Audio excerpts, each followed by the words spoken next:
Welcome to my tutorial for Marble Madness for the NES. This is actually a real good port of the arcade game. They did a good job with the physics and the momentum, even though it uses a D-pad instead of a trackball like the arcade did.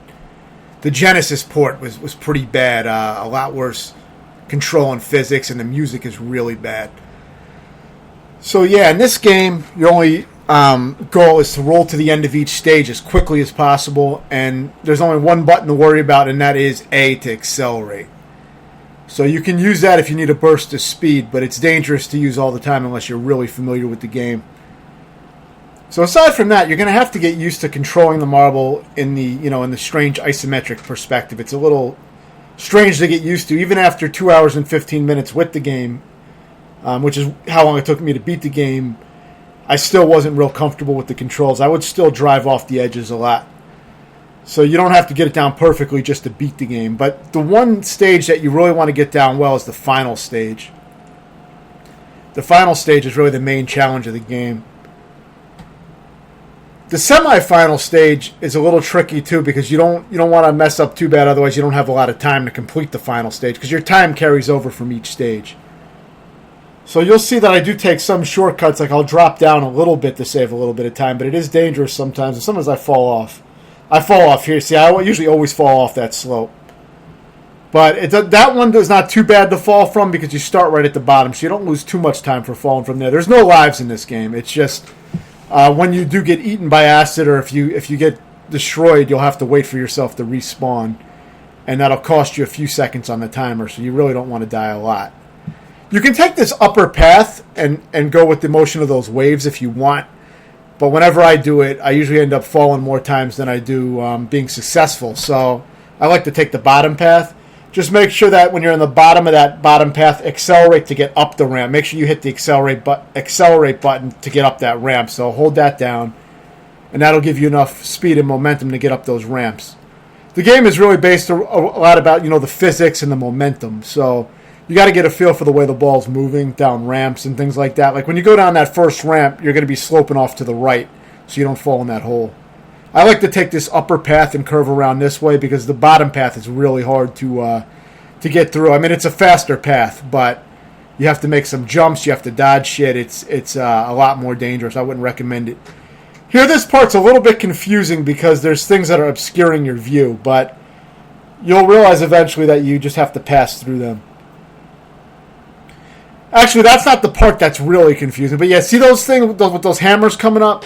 If you take that upper part of the platform, it's like the top half of the platform, you have a better chance of avoiding them, I found.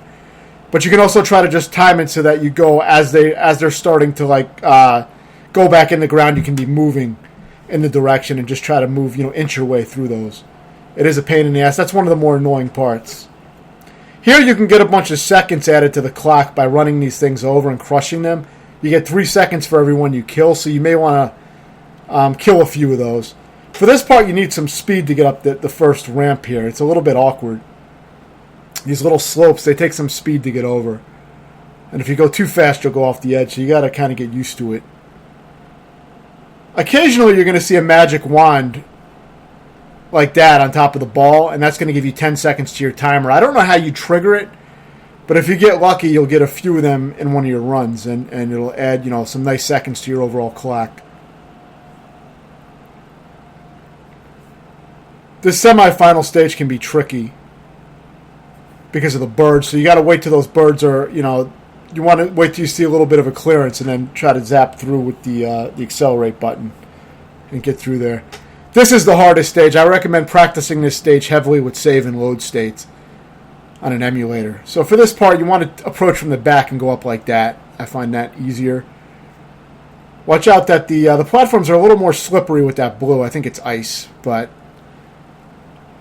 once you get down here, you want to try to creep past this acid. But if you get hit, it's not a big deal because you can usually just keep moving. For this part, I like to go straight down with some acceleration, and then I just kind of get carried slowly straight in a straight line. If you don't do it in a straight line, you'll bounce off those triangles and die. Now, this is the hardest part. For this part, you really you need to keep your momentum going and kind of hit left and right on the platforms to make the turns and keep the momentum going. You don't want to stop at any point.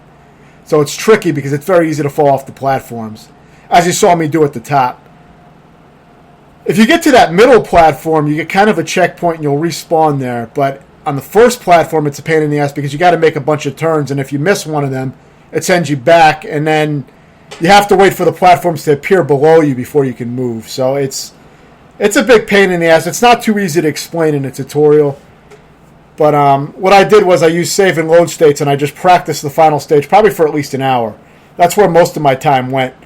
Luckily, the game is only about 5 or 6 minutes long, so if you fail, you only have to redo about 4 or 5 minutes of gameplay to get back to the last stage.